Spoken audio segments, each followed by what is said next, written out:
Mr. Yagi Vasudev, who's founder of the Isha Foundation, but you're also counting amongst the 50 most influential persons in India. Tell us more about your foundation activities and what made it a success.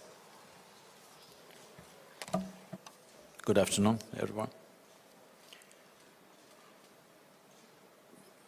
Philanthropy as an idea is kind of its time.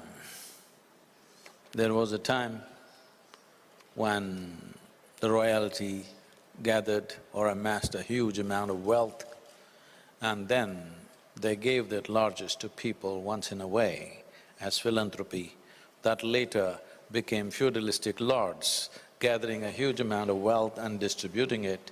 That same feudalistic trends moved into business houses and they did the same thing.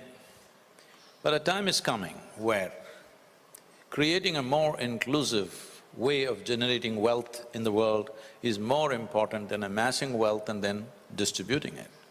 But at the same time, because so many segments of society are left behind, we're still in a transition point where philanthropy is very relevant to get those people out of those pits in which they are.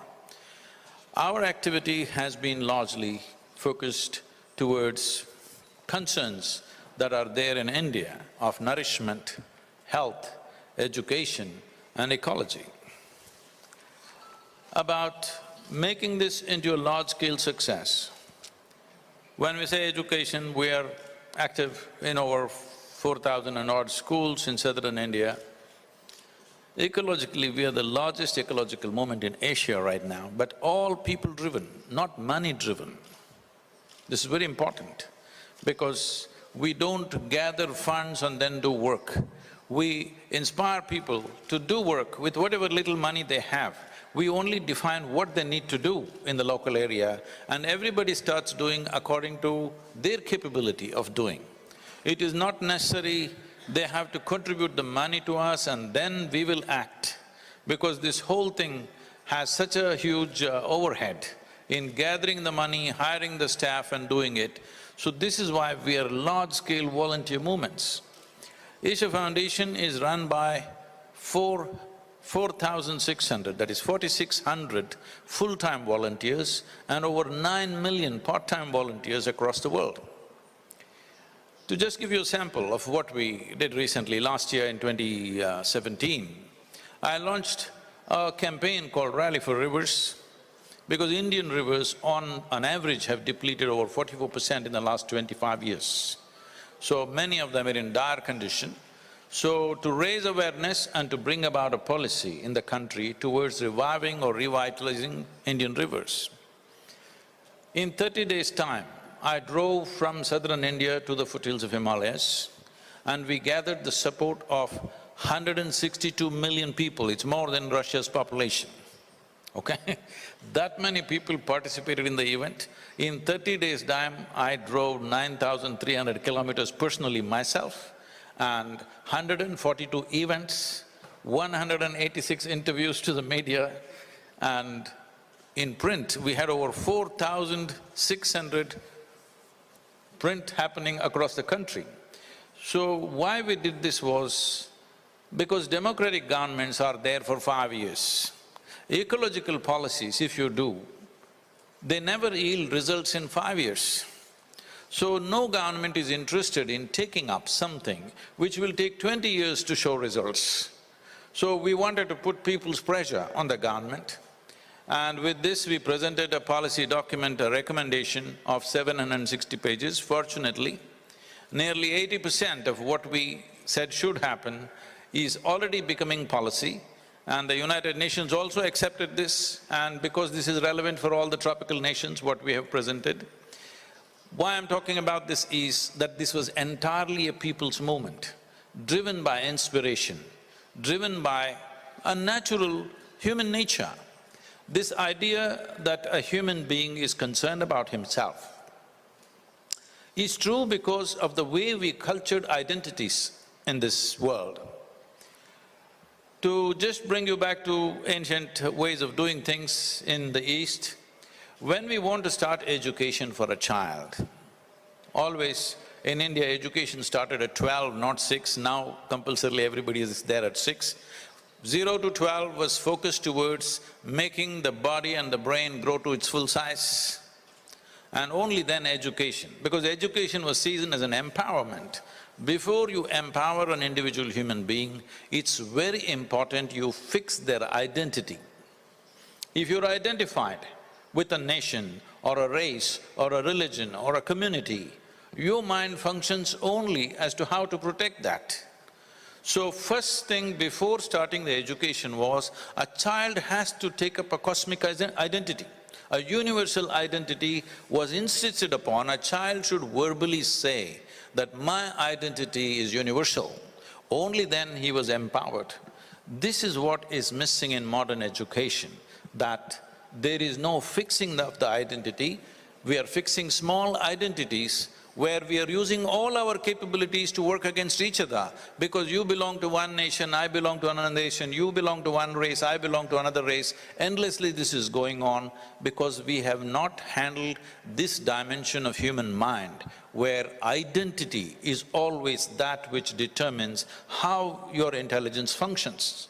The moment you're identified with this, everything within you only tries to protect that. So bringing back this global identity, if not universal, is very important. As a part of this, Asia Foundation is seeing in the coming year, because the coming year is 150th anniversary of Mahatma Gandhi's birth, we are trying to promote a global anthem in all the schools across the world. Children should identify with at least the planet, not a small piece of the planet and think this is it. Because we are identified with this, now we must say, what you have gathered, please give it to somebody. But if you are identified with everything, this gathering attitude would not be there. We would have grown much faster, technologies would have exploded faster, wealth would have grown faster, everything would have happened faster because we would be working towards one goal. Right now, all of us are working against each other, whatever we call ourselves, nations, religions, races and castes and creeds. Sadhguru, you have emphasized, the cosmic identity, but, if you look at what you have managed to do, you have 250 centers worldwide, you have 9 million people working for you as volunteers somehow, and you have done it since 1993. Today everybody likely uses words like crowdsourcing, crowdfunding, or platform. But you have, and one implies, or one has at the back of the mind, technology. You have done this entirely without technology. You have done this.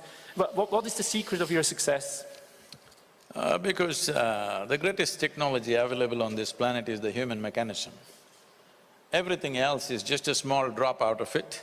Right now we think a computer is a great thing. We must understand all tools that we created are only an addition to the faculties that we already carry. Now we have a microphone. Only because we can speak, we came up with a microphone. If we were made like trees, we wouldn't have come up with a microphone. We came up with a bicycle because we have mobility. Everything we have done is only an extension of our existing faculties. Somehow we're forgetting this. So what you call as technology are tools to extend our existing faculties to a greater level of function. Now, I'm using the greatest technology on the planet, which is the human mechanism. Thank you very much. Again, I think many more questions we could ask. Would love to hear human mechanism, technology, and the cosmic identity as basis for your huge success to engage people in your… Just to give you a small example, we noticed, it's in 1998, a UN organization came to India and made a prediction. We are in the southern state of India, the Tamil Nadu. They made a prediction that by 2025, 60% of Tamil Nadu will be a desert. I don't like predictions, so I drove around myself to see, is it really true? Then I thought, in my perception, I thought it won't go till 2025, it'll happen much sooner. So I came back and made a simple barefoot calculation, so many thousand square kilometers. So at that point, our green cover was only 16.5%. I said, national aspiration is 33%. So I called about 4,000 to 5,000 volunteers and I told them, see, we need to plant 114 million trees in the next 8 years. If we do this, in 15 to 20 years' time, we will have 33% green cover in the state. This is all we have to do to correct this. They rolled their eyeballs and said, Sadhguru, 114 million trees, do you know what that number is? Then I asked them, what's your population? They said 62 million. I said, see, if all of us plant one tree and take care of it for 2 years and plant one more, you got the number. Only thing is, you think a tree is some strange creature.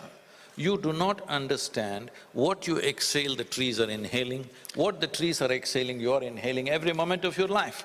So I set up a simple process where people sit with eyes closed and I made them experience that actually what they're exhaling, the tree is inhaling, what tree is exhaling, you're inhaling, one half of your lungs is out there. Now do you have to tell them? Now you can't stop them. Now we've planted only 33 million, not 114 million, but this has brought back 7.2%. The area has been covered with green cover in a matter of 14 years. I said 8 years, they took 14 years, but 7.2% increases happened simply because human beings experienced that this is a part of me, this is not something separate from me. I promised the Swiss hand, but this is a beautiful example of an impact story made very simple, very easy to attach oneself to and put the individual's effort behind. Thank you for sharing this one.